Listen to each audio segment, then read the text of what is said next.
nananalo po sa midterm election ang mga bata ng presidente. Kaya nga si Tolentino bumaliktad eh. Di ba? Kasi sa sobrang talino ni Tol, inaral niya, mag-a-administrasyon ako kasi lahat ng administrasyon, panalo yan. Ano po ba ang naganap? Ang naganap po, Duterte po ito. Duterte vote po ito. Isinuka po natin yung mga Marcos. Isinuka po ng mga Duterte yung mga nag-tridor sa mga Duterte. Sa maniwala kahit sa hindi, Duterte po to. Kung 5-5 po, panggulo yung dalawa. Bakit po tayo panalo? Leading po. Bongo, 25 million. 25.5 million as of 11:02. 25 million. Sino po pinakamataas nila? Si Tulfo, 16 million. Halos 10 million po. Ang pinakamataas po na boto ng administrasyon, lamang po yung pinakamataas natin boto ng 10 milyon. Kawawa ka, Sir Bads. Kawawa pa po ba ako? Okay. Ito po, mag-real talk po tayo ha. Si Bongo po, lamang po kay Erwin Tulfo ng kulang-kulang 10 milyon. Di ba? Wag na po natin problemahin muna yan. Dito muna tayo. Sa labanan, yan, okay po yan.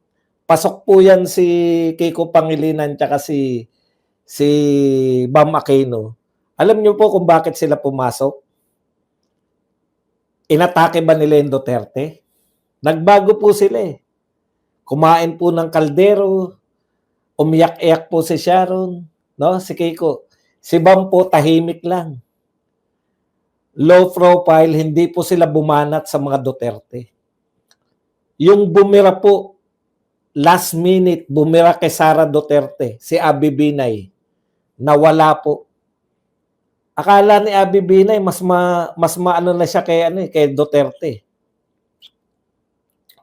Kumain po sa takip ng kaldero. Ginawa po naman nila lahat, pero never po nilang binanatan yung mga Duterte. Nakita po ninyo yung ano nila. So yung mga Duterte po, pag nagkulang, teka, kulang pa ako ah. Ayoko naman kay Aimee dahil Marcos yan. Ayoko kay Villar kasi wala kaming tubig. Di ba? Ibig sabihin mga kapatid, hindi naman bumibira yung mga yan. Hindi naman, Duterte ha, kung Duterte ka, kaysa naman iboto ko, ayoko nga kay Villar eh, kahit na ano sabihin ni Badong, na iboto natin si Villar para kay BP Sara. Ayoko dyan dahil apektado kami ng prime water. Di ba? Kaisipan na ganyan eh. Si Aimee Marcos, ako nakikita ko po yan sa inyo pong mga comments. Kahit na anong mangyari, sorry na lang Badong, hindi ako boboto ng Marcos. Alam nga naman bumoto sila sa kabila. Di ba? Alam nga naman bumoto sila sa kalaban.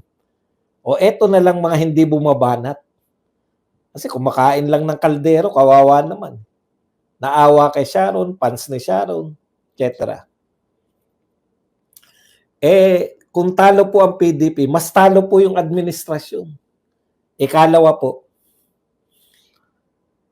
hindi po natin maitatanggi na ang midterm election, kahit po nung panahon ni Pinoy,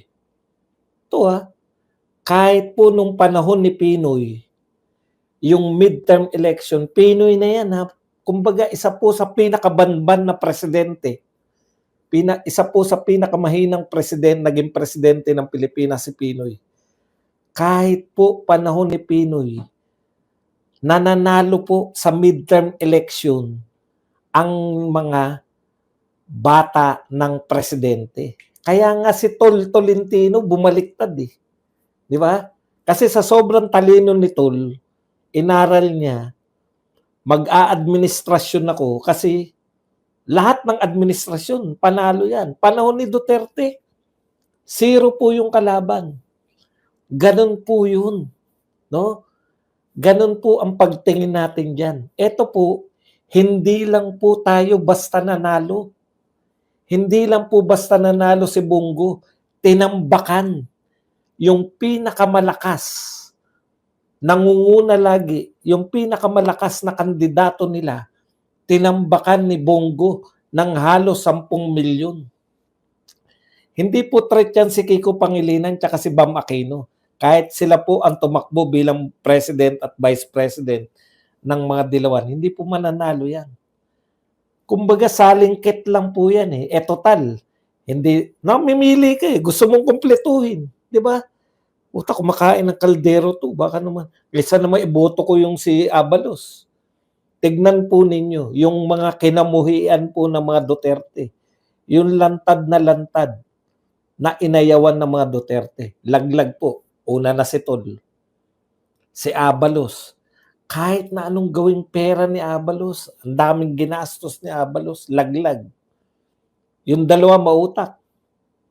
Si Camille Villar tsaka si Aimee Marcos. Ha? Sa huling-huli, isinalba nila yung sarili nila. Huwag na tayong magbulahan. Ginamit nila si BP Sara. Ngayon, gagamitin sila ni BP Sara. Gamitan lang ang politika. Di ba? Alam din ni BP Sara, malaki ang chance ng mga to na manalo. Kaya sila inendorso. Kaya nga po, more or less, yan na po yung magiging resulta niyan. Di ba? Okay. Bakit po ito Duterte vote? Nakita niyo naman po, iniwan po ng Duterte, no? Iniwan po sa Davao City. Pinagmamalaki po nila yan. Tameme na ngayon lahat na nagmamalaki. Natapos na raw yung dynastia, binuhusan po. Yung mga taga Davao siguro, alam po ninyo yung sinasabi, binuhusan po ng ano riyan, sa Davao para manalo yung manok nila. Pero wala po yan, no? Okay, isa-isa lang po problema. Dito lang po muna tayo sa lutasin muna natin yan. Naniniwala ba kayo na Duterte vote po yan? Naniniwala po ako. Marami pong hindi dapat manalo na congressman. Pero dahil sikat po yung mga yan. Si Dan Fernandez, sikat yan, di ba? Imagine niyo natalo siya at natambakan. Lantad na lantad. Lahat po ng lantad na kalaban ni BP Sara. Si Abante, delikado.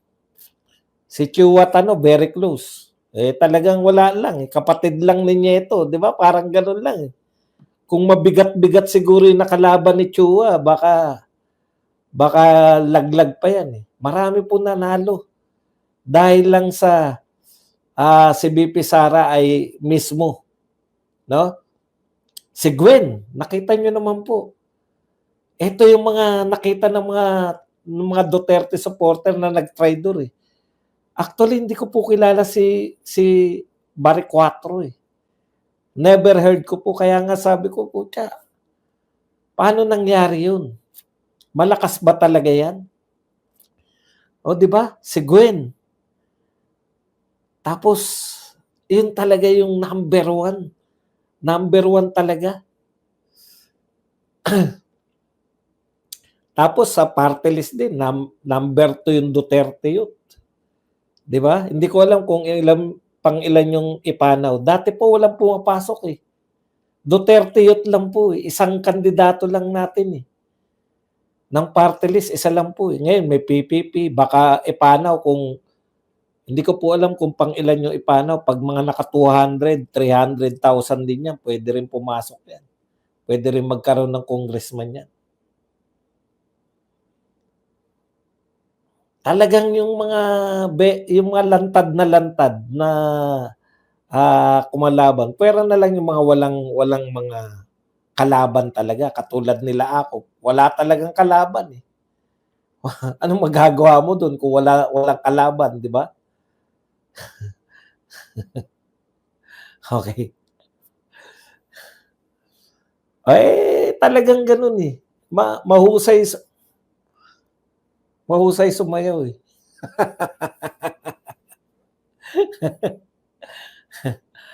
Wala, 4% ang ipanaw. Hindi ko po alam ang kwentahan sa ano, eh, hindi ko po alam ang kwentahan sa party list, pero sana pumasok po sila. Anyways, siyempre, mahirap po talagang mangampanya sa nakakulong. Si pastor po talaga, hirap po talaga na mangampanya, 'no.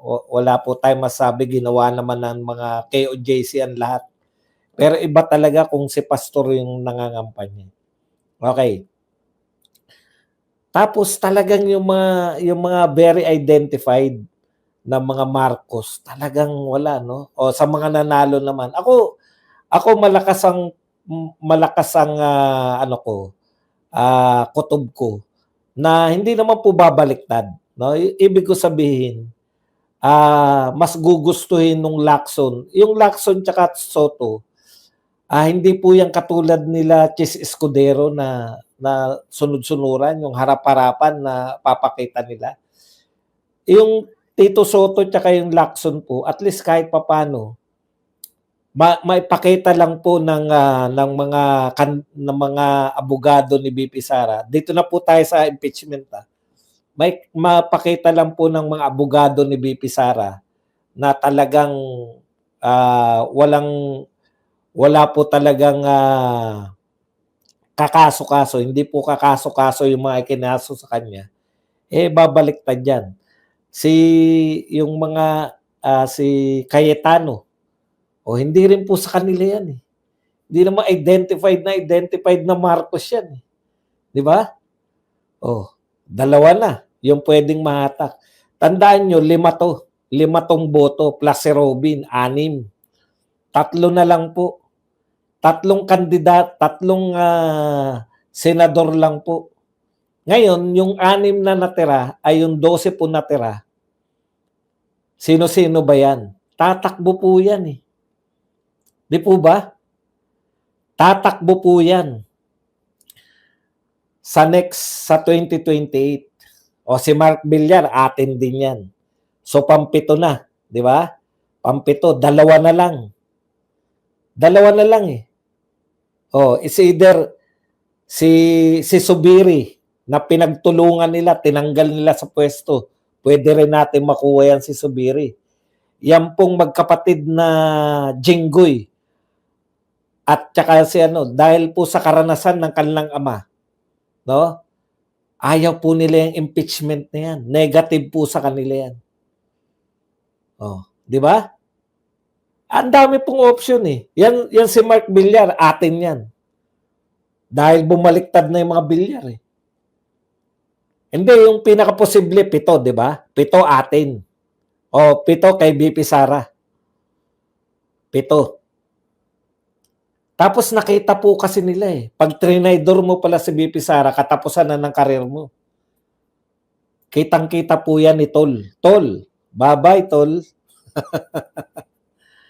Kung 7 po ang atin, 2 na lang. Si Mig Subiri, posible. Kasi pahiyang-pahiya po si Mig Subiri, di ba? Cayetano, posible rin. Yung Soto tsaka si Lacson, posible rin po. Sino pa isang posible? 2 pang posible. Yung magkapatid na Estrada. Yung mga anak ni Erap. Kasi inimpeach yung tatay nila, eh. Hanggat maaari, ayaw nila yan. Hanggat maaari, hindi sila. Si Villanueva pa. Di ba?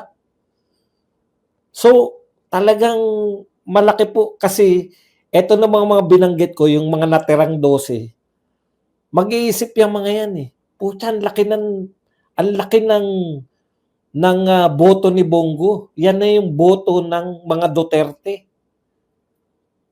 Tayo ba ay kakampihan natin tong mga Marcos na impeach natin si BP Sara at mamumuhi sa atin yung mga Duterte katulad ni Tol?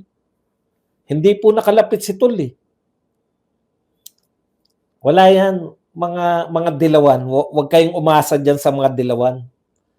Wala kayong aasahan diyan kay Kiko tsaka kay Bam Aquino. Maniwala kayo sa akin. Grabe po pagkamuhi niyan sa mga Duterte. Hindi lang po kumibuyan ngayon. Para ngayon, hindi sila pag-initan. Maganda estilo nila eh. Hindi sila umatake. Narinig nyo ba sila kung para sila sa impeachment, para sila kay kay Tatay Digong? Natuwa. Oh. So, malaki po yung tsansa natin. Siyempre, ang gusto natin, pumasok talaga. Wala na eh. Wala tayong magagawa eh. Hindi nakinig sa atin. Maraming hindi nakinig sa atin eh. Alang-alang masakalin mo yung mga yan. Dito na lang tayo. Pero wag po kayong, ang problema kasi ang daming anong tawag doon, yung nalulungkot, talo daw tayo. Paano tayo natalo? Ngayon lang nga, may oposisyon na ang daming naipasok. Doon pa lang sa pangyayari na bumaliktad si Aimee tsaka si Camille Villar. Talon-talo na sila eh. Mga bilyon po ginastos ng mga yan. Alam nyo kung ano meron sila, bakit sila bumaliktad? Nagpapasurvey po yan ng totoong survey, yung para lang sa kanila. At nakita nila na ang mga tao galit na sa mga Marcos. Kaya, ang realization nila, mas may pag-asa silang manalo kung kakampihan nila kakampihan nila ang mga Duterte. Kaya taktika po, politically, nataktikahan po sila ng dalawa. Si Marcoleta, atin po yan. Bakit nyo po ba pinagdududahan si Marcoleta? Mag-isa nga siya, nakipaglaban siya sa ABS-CBN. Mag-isa nga siya, pinagtatanggol niya si BP Sara sa Congress. Alam niyo ba ginawa kay Marcoleta bilang congressman? Tinanggalan po ng lahat ng mga komite dahil sa pagtatanggol niya kay BP Sara. Ano bang sinasabi niyo na si Marcoleta ay kino-question niyo si Marcoleta? Huwag niyong questionin si Marcoleta dahil si Marcoleta mas marami pa siya nagawa na pagtatanggol kay BP Sara at sa mga Duterte kaysa sa mga mas malalapit. Tsaka po masaya po ako na nariyan si Marcoleta. Kung paano niya po single-handedly dinurog ang ABS-CBN. Kung gaano siya kagaling mandurog sa ABS-CBN. Ngayon po makikita niyo bilang judge.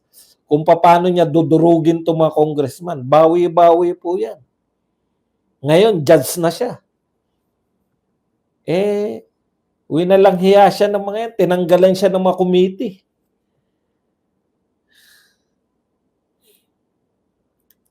Ako talaga, sa totoo, hindi ko talaga kilala yung Baricuatro ng Cebu. Hindi ko po talaga siya kilala. Kaya ako po, naniniwala po ko, Duterte vote po ito. Itong naganap na to. Kasi never pa po nangyari na natalo po. Sabi nga sa inyo, kahit yung pinakabanban, so far, maliban kay Marcos, yung pinakabanban po na naging presidente, si Pinoy, naipanalo po nila yung midterm eh. Midterm po yan eh. Ito lang po ang tanging natalo sa midterm. At nakakahiya, yung bumaliktad sa kanila, nanalo. Bumaliktad yan sila, Camille tsaka si Aimee. Kumampi kay BP Sara. Nagpa-endorse, naging guest candidate ng PDP.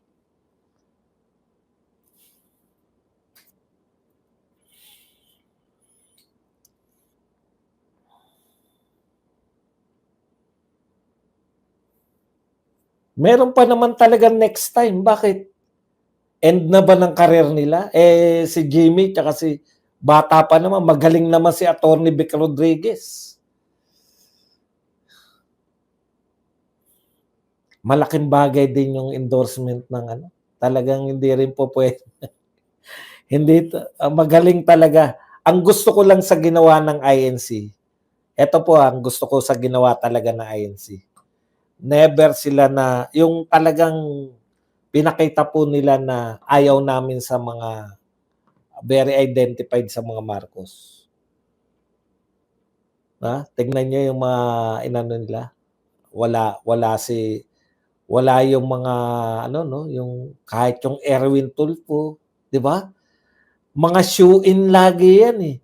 Kasi yung 'pag hinala natin 'di ba sa INC, ang INC masyadong sigurista, 'di ba gano'n yung hinala natin. Ang INC masyadong sigurista, yung matataas sa rating. Eh, bakit kung mataas sa rating, bakit si Tito Soto, si Lacson, lalong-lalo na si Erwin Tulfo, hindi nila ginawang, hindi nila in-endorse. So, sabi ko, may prinsipyo din, eh. No? May pinaglaban din sila. Identified naman sila talaga ngayon na ayaw nila sa ginawa ng mga Marcos sa kanila. Pinakita nila na ayaw namin ng ginawa niyo. Hindi niyo kami kinilala. Milyon ang lumabas para suportahan si Marcos sa panawagan niyang wag impeach si BP Sara. Tapos binaliwala lang. Malaking bagay po. Nag-flex talaga yung iglesia, sabi. Tindi. 'Di ba? Halos tapos na po 'yan kasi ilan na yung ano, eh.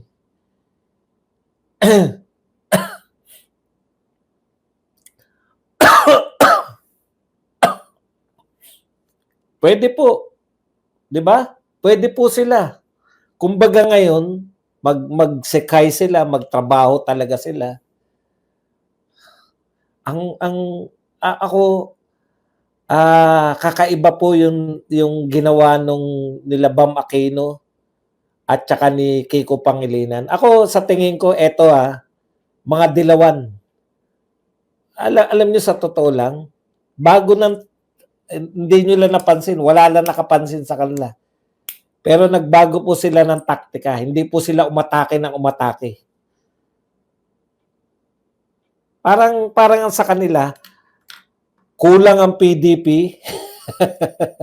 Kulang ang PDP ng dalawa, kulang ang alyansa ng dalawa. Kami yung better alternative. Parang ganun. Kengkoy lang kami. Kakain lang kami ng kaldero.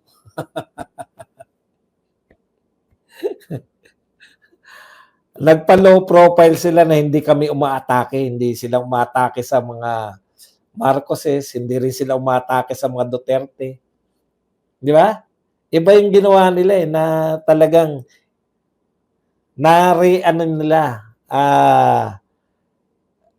anong ginawa nila sa sarili ni-repackage na ang mga dilawan. Kasi dati, di ba, atake lang sila eh. Atake lang sila na atake. Kaya yung mga tao, kulang pa ako ng dalawa. Halimbawa, PDP. Binoto mo Duterte.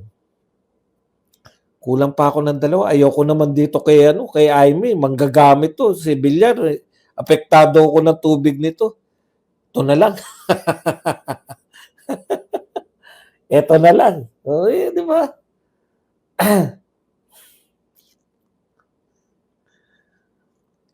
Hindi po, wag niyo pong asahan yung mga dilawan na yan. Hindi po yung mga dilawan na yan, wala kang aasahan dyan. Sasabihin nyo na papabor yan kay BP Sara sa impeachment, kalukuhan. Never ko pong aasahan ng mga dilawan. Ibang klase po. Parang si yan. Ngayon nanalo na yan. Parang si Kiko magiging babaeng yan. Babaeng ay lalaking Risa Ontiveros. Wala po kayong asahan wala po kayong asahan dyan. Isa pa, yung sinasabi nila na akin ang Cebu, inyo ang Cebu, ano na ngayon? Sa inyo pa ba Cebu? Ang tindi pala ng Duterte, no? Talagang yung pambari 4, umasa talaga. PDP laban nakalagay, di ba? PDP laban, grabe, no? Grabe po. Grabe po ang Cebu, no? Yan ba yung sa ano? Yung sa nag-in-endorse ni Tatay Digong noon-noon pa? Sila ba yon? Sila ba yung mga taga Cebu? Mandawi ba? Sa Mandawi? Hindi kasi ako nakapunta ron eh.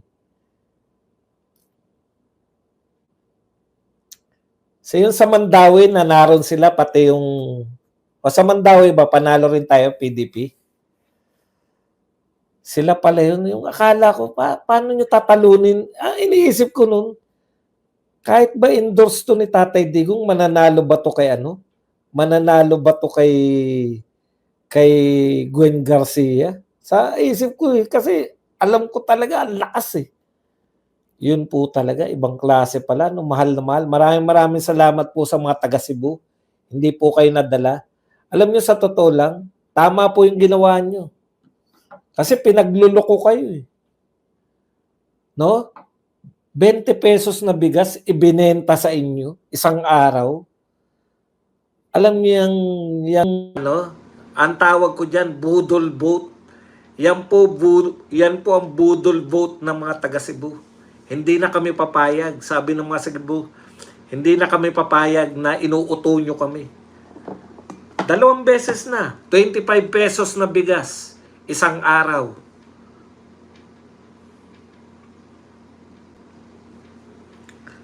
Tapos ngayon, 20 pesos na bigas, isang araw lang din.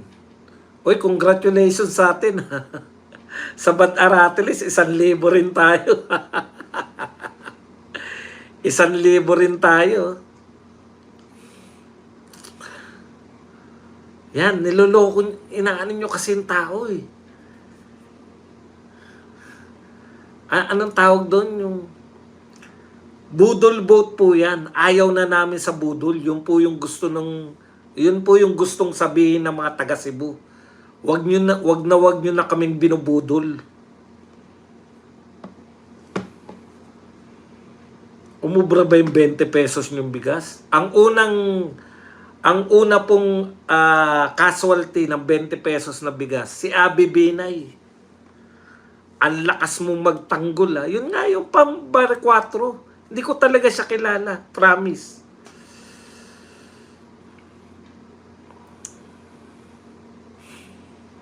Yan po. Yung mga bumalimbing po siya. Si Gwen. Yung anak niya, spokesperson yan. Yung anak ni Gwen, spokes po yan ni ano. Ay, yung asawa ba? Yung asawa ba, natalo din? Bigay mo nga ng link, ano, nariyan ka pa ba? Yung akin field reporter, nariyan pa ba si, ano, gising ka pa ba, Minandro? Pakibigyan mo nga ng link. Kung sa Cebu, i-review natin, Minandro, yung mga congressman, yung asawa ni ano, yung asawa nito ni talo rin ba o nanalo? Yung asawa nito ni ano, ni anak ni Gwen.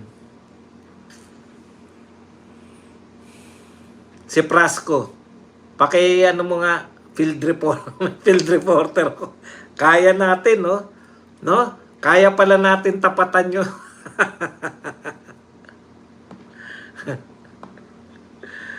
JC9, tignan natin.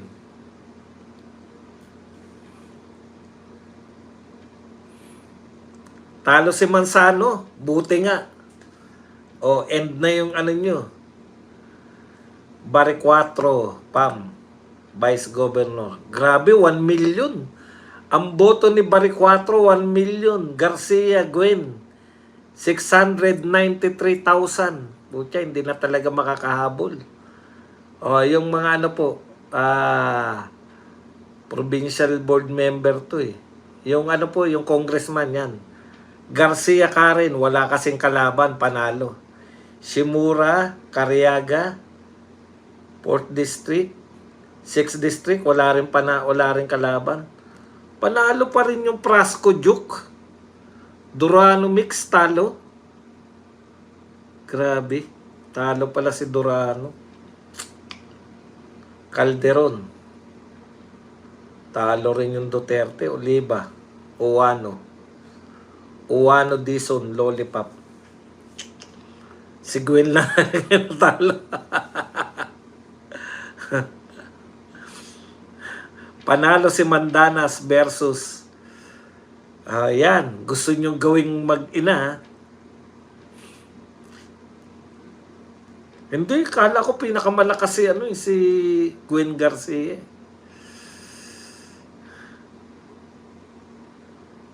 Si Gwen lang natalo. Trillanes update. Olat si Trillanes, tinambakan si Trillanes eh.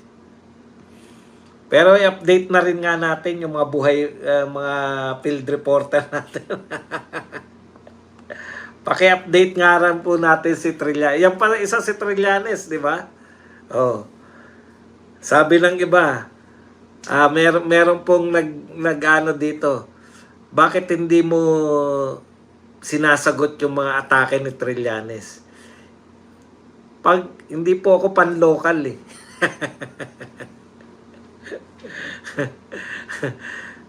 Sa mayor na lang kako, hindi naman nanalo yan eh. Di totoo nga. Talo talaga. Kaya talagang ito po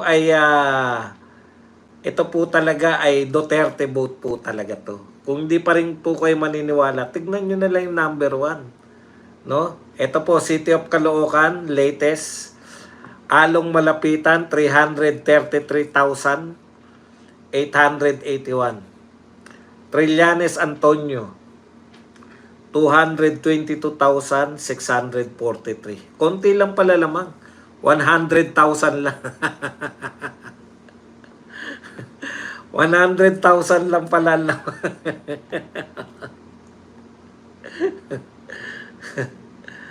Ang sarap, no? Ang sarap pala ng ganito na, no? Kaya lang, talagang sumakit yung tiyan ko kanina. Kaya hindi natin natuloy-tuloy. Ito po yung sa Batangas. So, ito, Santos. Panalo pa rin si Santos. Pero, si Luis Manzano, Olats. J Manalo Ilagan. Talo si Luis Manzano.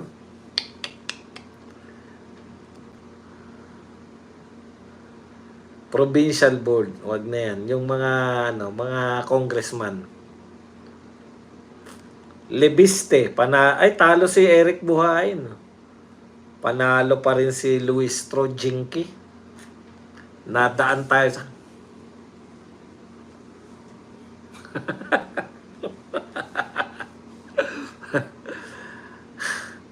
update naman daw po sa party list.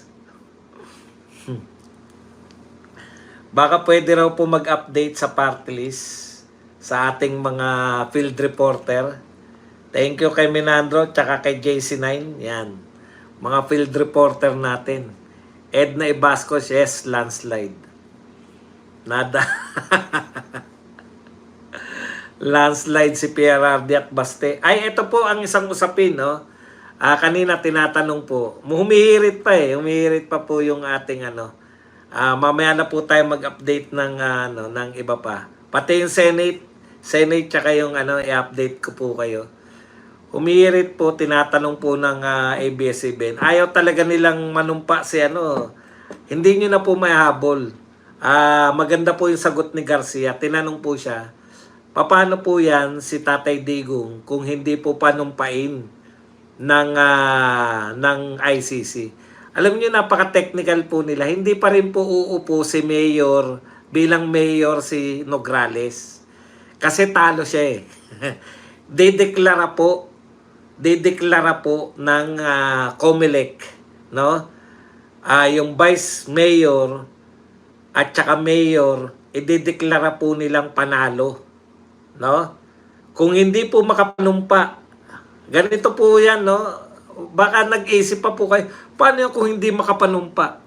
Di baka may pag-asa pa si Carlo. Never po. Kasi pag na-declare na po na winner yung mayor, may mayor na nadeklara ng COMELEC, elected mayor na at elected vice mayor. Ito po ang tanong. Kung hindi po makakagampan ng mayor, sino po bang upong mayor? Yung kalaban ba? Hindi po Wala pong ganun. Pag hindi po makagampan ng tungkulin ng mayor, ang linaw po lahat yan sa saligang batas. Di ba? E di yung vice mayor. Ito naman mga ABS-CBN reporter na to, ano pa sila? Paano pag hindi nakapanumpa? Wala na kayong pakialam doon.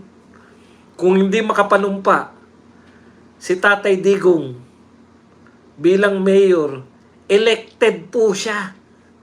Dineklara siya ng COMELEC. Yun na nga yun, kung hindi siya makagampan, di may vice mayor na elected. Hindi naman elected si Carlo Nograles eh. Ano ba kayo? At yun nga mga kababayan, anong masasabi niyo sa balitang ito?